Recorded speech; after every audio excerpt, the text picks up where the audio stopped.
안녕하세요. 초보택시입니다. 그랜저 가스택시의 연료비를 하이브리드나 다른 차종과 비교해봤습니다. 어느 정도 나올까요? 그리고 그랜저와 K8은 택시에서는 이제 점점 없어질 겁니다. 왜 사라질 수밖에 없는지, 지금은 왜 많은지에 대해서 얘기해보죠. 자, 일단 요건 캠리의 최신형입니다. 그래서 아직 택시용으로는 적극적으로 판매하고 있지 않아요. 그럼에도 캠리 만족한 기사님들은 계속 캠리의 최신형을 비쌈에도 뽑아버립니다. 캠리는 사실 시간이 지나도 오히려 증가할 가능성이 크고, 반면에 그랜저와 K8은 매우 사라질 것이다. 왜? 캠리의 최신형 뽑는 기사님들 대단하십니다. 그리고 대표적으로 택시에서 고급 차종인 그랜저입니다. 자, 일단 연료비를 비교해보죠. 가격이랑. 캠리가 지금 기본 모델이 4,700이고 상급 모델은 5천만 원이 넘어갑니다. 자, 기본 모델에 부가세 환급 받아도 4,300만 원 초반이고, 지금 할인이 거의 없겠죠? 그러면 최소 4천 초반이 넘는다. 반면에 그랜저는 3,374만 원이 기본 가격이고, 옵션 조금 넣으면 한 3천 중반 정도를 생각하시면 되겠죠. 그러면 가격 차이가 대략 적어도 지금 한 600, 700 정도 이상은 난다라고 생각을 하셔야 되고, 캠리는 연비가 17.1입니다. 물론 실제 운영하는 기사님들은 이거보다 훨씬 잘 나온다, 특히 도심에서 굉장히 매력적이다라고 얘기를 하시지만, 그래도 이건 비교이기 때문에 공인된 그 기준을 바탕으로 비교를 해보죠. 그랜저는 복합 기준 7.8입니다. 물론 이제 택시가 도심 서다 가다 그 운행이 많기 때문에 아무래도 좀 더 불리한 게 있죠. 그럼에도 그냥 복합 기준으로 단순 비교를 하겠습니다. 그 다음 가솔린, 지금 오늘 기준으로 1,671원이 전국 평균이고, LPG는 1,070원 정도인데 거기에서 한 17.8 정도를 보조한다라고 생각하고 대략 한 900원으로 비교를 할게요. 그러면 대략 어느 정도인지 볼 수 있습니다. 자, 일단 10만 킬로를 탑니다. 그러면 캠리가 연료비가 977만 원입니다. 그랜저가 1,153만 원입니다. 10만 정도만 타도 그래도 꽤 벌어지기 시작하죠.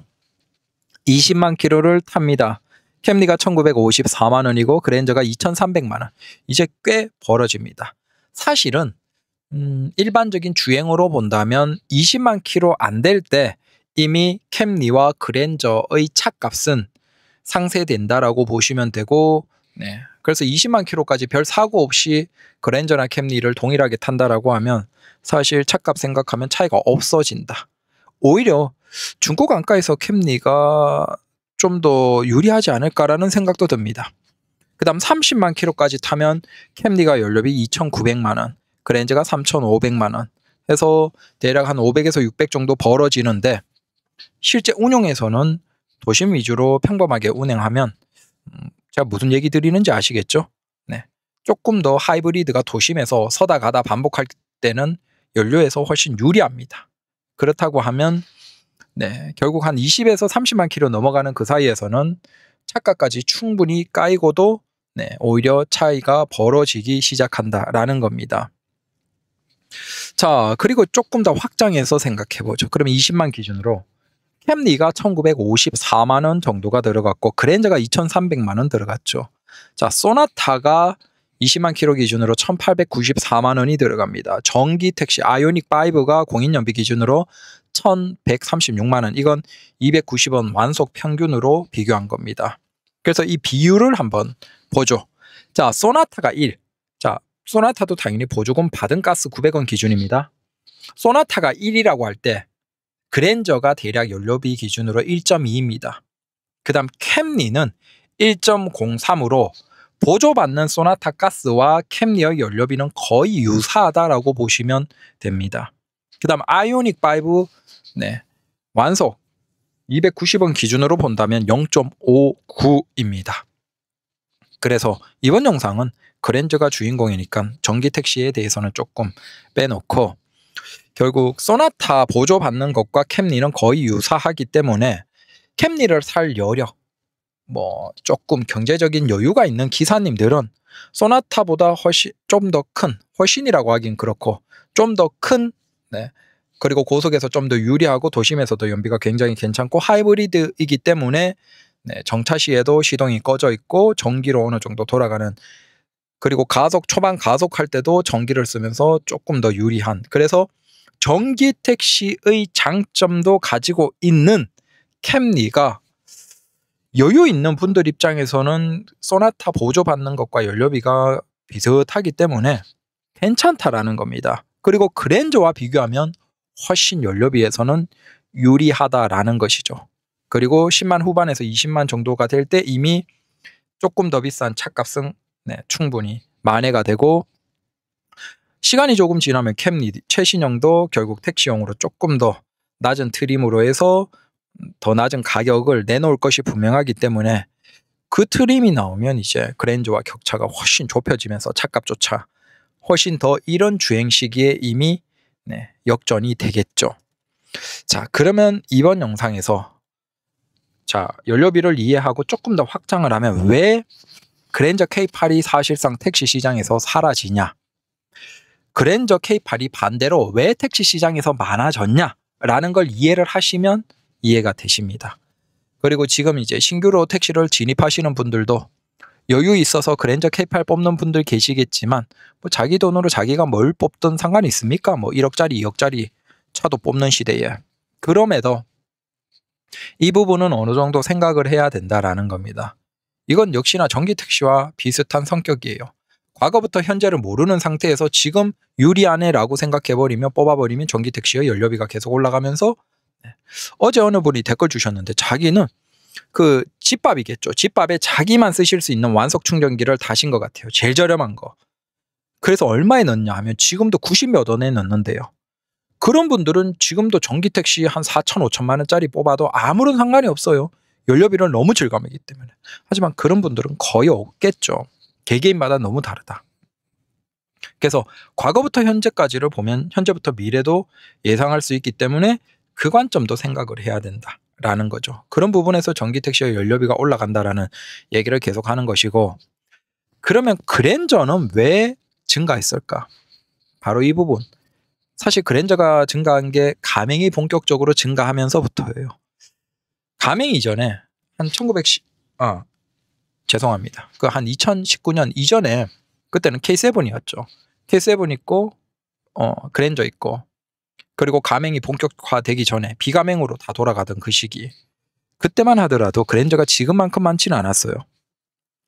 근데 가맹이 나오면서 팬데믹도 벌어지고, 그러니까 어떤 기사님들이 논아버렸냐? 가맹입니다. 카카오 가맹을 하시는 기사님들의 매출이 정말 말도 안 되게 높아져 버리고, 더 무서운 건 복귀콜 연결이 엄청 잘 됩니다. 네, 그래서 이걸 경험한 많은 소나타 기사님이겠죠. 그 이전에는 곰곰이 생각하니까, 야, 지금 매출이 이렇게 잘 되고 실차율이 이렇게 높고 공차율이 낮은 상태에서 나면 그랜저 K8 뽑아도 되겠네? 라는 자신감을 얻는 기사님들이 급증하고, 그분들이 이제 그랜저 K8을 많이 대폐차해버리는 거죠. 자, 택시는 별게도 없습니다. 자, 공차율과 실차율이 택시에서는 핵심이에요. 그래서 얼마나 빈 차로 많이 달렸냐? 손님을 모시고 많이 달렸냐? 보통 실차율이 뭐 50 후반에서 60 초반 생각하시면 되고, 낮은 분들이 5대5. 그 다음, 근데 카카오 가맹이 나오면서 네, 공차율 실차율 비율에서 7대3까지 올라갑니다. 팬데믹까지 벌어져 버리니까 거의 한참 때는 8대2까지 올라가 버립니다. 카카오 가맹으로 운행하신 기사님들이 최고 피크에 실차율이 20%밖에 안 되는 상황이 벌어집니다. 그러면 연료비 낭비가 거의 없이 손님 달고 그냥 운행한 거예요. 심지어 그건 시외로 가도 복귀콜에서 거의 달고 나오는 상황이 돼버렸던 거죠. 그러니까 같은 근무 조건에서 근무하는 시간 대비 매출이 어마어마하게 30 이상은 그냥 당연하게 나올 정도가 돼버린 거죠. 그렇게 되니까 여기에서 그러면 우리가 더 유리함을 취할 수 있는 게 뭐냐? 매출은 이미 800을 쉽게 넘고 900, 1000까지 넘어버리는데, 그러면 여기에서 더 유리함을 취하면 되잖아요. 그 상황이 뭐다? 자, 바로 고속 안정성이죠. 결국 야, 시외로 가도 이제 걱정이 없다. 복귀콜 자신 있다. 카카오 과맹으로 인해서. 그렇게 자신 얻은 기사님들이 그러면 시외 걱정하지 말고 막 달리고 할 수 있는, 고속에서 결국 밤에 뭐 낮이야 뭐 상관없지만 야간에 달린다라고 할 때 그랜저 K8이 아무래도 고속화 도로에서 유리하죠. 그러다 보니까 이분들 입장에서 그랜저 K8을 연료비 좀 더 들어도 이걸 뽑으면 고속에서 안정성, 조용하고 좀 더 편하고, 자, 이 장점을 취한 거예요. 이게 최근 몇 년 사이에 가능했던 거죠. 그래서 이분들은 뭐 수원, 분당, 구리, 일산, 서울 기준으로 야간에 동서남북 어디든 상관없이 그냥 막 쏘는 거야. 그냥 도심 안에서도 얼마든지 야간에는 잘 달리고, 근데 시외로 나가면 거기에서 빨리 안전하게 손님 불편함 없이 모시고 거기에서 또 복귀콜 바로 따당 대고 오고, 매출은 이 부분 때문에 사실 그랜저 K8이 꽤나 팔렸던 거예요. 기사님들이 자신을 얻고. 근데 이제 또 상황이 달라지죠. 다시 어떻게 보면 정상화라고 볼 수 있겠죠.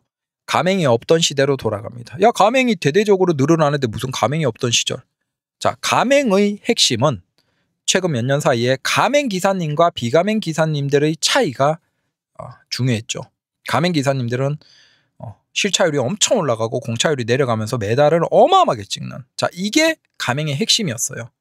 근데 그건 비가맹이 다수가 존재하기 때문에 유효했던 건데, 이게 이제 끝나고 모든 기사님들이 이제 가맹으로 들어가는 흐름으로 가고 있죠. 그래서 거의 매일 거의 뭐 수십 대에서 수백 대 이상의 가맹 차량들로의 전환이 아마 각 지역에서 벌어지고 있을 겁니다. 인천도 엄청나고. 뭐 당연히 이 흐름으로 우리가 1년, 2년만 지나버리면 사실은 가맹차의 장점이 급격히 내려가겠죠. 당연히 실차율은 꾸준하게 내려가고, 그래도 비가맹보다는 압도적으로 높겠지만 기존의 최고 피크를 찍었었던 한 80%대에서 일반적인 환경에서 70%, 그것조차 이제 시간이 지나면 어려워지고 60%로 내려오면서 뭐 60 중후반은 찍겠지만 실차율은 꾸준하게 내려올 수밖에 없다. 그리고 거기에서 또 시외 나갔을 때 다시 예전과 똑같아지죠. 자, 예전에는 소수의 가맹차들, 다수의 비가맹이었기 때문에 가맹이 그냥 달고 나오는 게 너무나 유리했는데, 이제는 모두가 나가면 비가맹은 어차피 연결 안 될 거 아니까 오히려 포기하고 빨리 쏘잖아요. 반면에 가맹차들만 남아있는 거야, 시외에.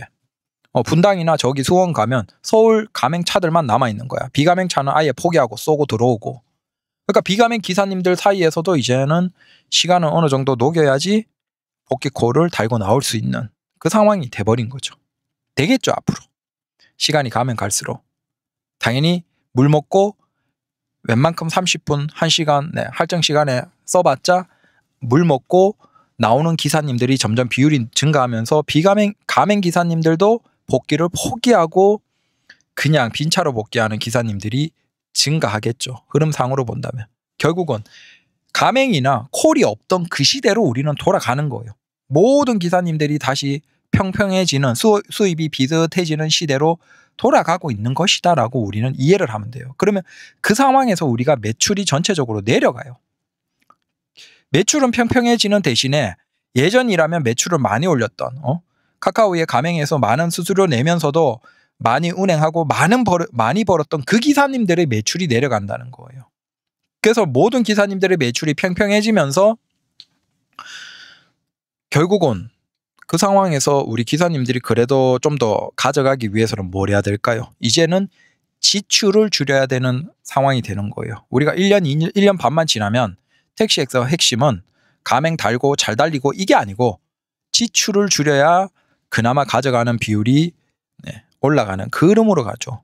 가맹이라도 이제 매출은 아마 1년 반 지나면 다 비슷하게 한 500, 550 언저리에서 놀 거예요. 그나마 좀 부지런한 기사님이 600 초반 정도가 될 거고, 조금 덜 일하는 기사님들이 400 후반, 500 초반이 될 거고, 하지만 이제 가맹이 사실상 다수가 돼버리기 때문에 비슷하게 그 정도에서 수입이 맞춰져 버리는 거예요. 자, 그러면 거기에서 우리가 조금이라도 더 가져가기 위해서는 지출이 낮아야 되겠죠. 첫 번째는 차값 할부가 있을 것이고, 그 다음 두 번째는 연료비겠죠. 결국 이걸 생각하면 우리 기사님들이 예전처럼 불과 한 2, 3년 전에 굉장히 신기했던 시간처럼 그랜저나 K8 자신감 있게 뭐 좋다면 되죠. 복귀콜 다 달고 나오는데 뭐 이렇게 뽑을 수 있겠습니까? 못 뽑는 거예요. 연료비 차이가 확 벌어지기 때문에. 오히려 연료비를 최대한 아낄 수 있는 차를 타겠죠. 지출을 줄일 수 있는 차를 타겠죠. 그리고 차값 할부도 상대적으로 부담이 없는 차를 타겠죠. 그래서 그 과정에서 그래도 캠리 같은 경우에는 오히려 형태상으로 본다면 적어도 연료비 면에서는 소나타와 유사해요.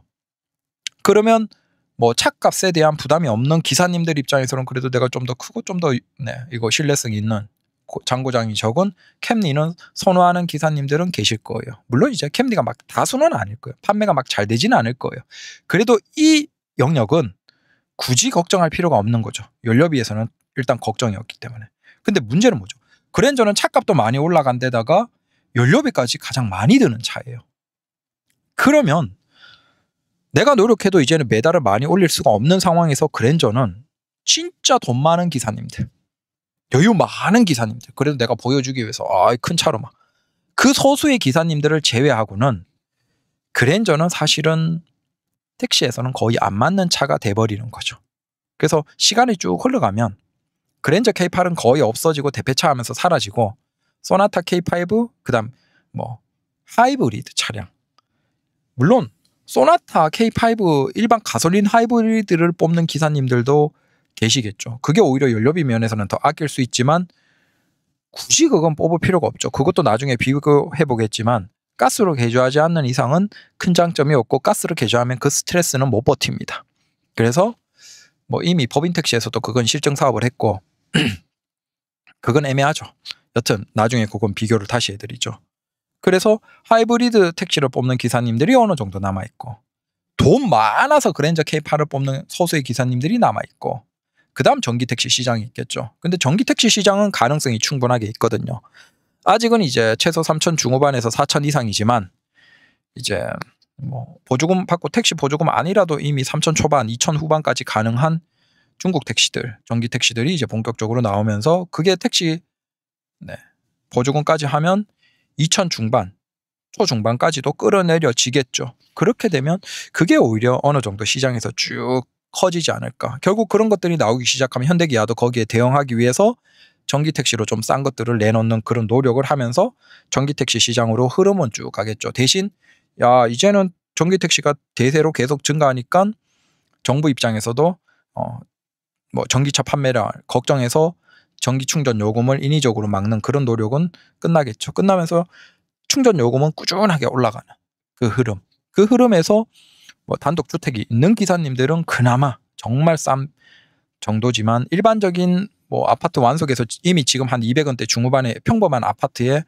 그런 분들은 완속 가격도 꾸준하게 오르면서 지금 0.59 정도, 소나타 대비 0.59 정도, 0.6이라고 합시다. 그 정도의 전기 택시의 충전 비용도 꾸준하게 올라서 한 0.7.5, 0.75, 0.8 정도까지 올라오는 흐름이 되겠죠. 그래서 대략 이런 흐름을 한번 이해를 해 두시면 그래도 도움이 되지 않을까. 결론은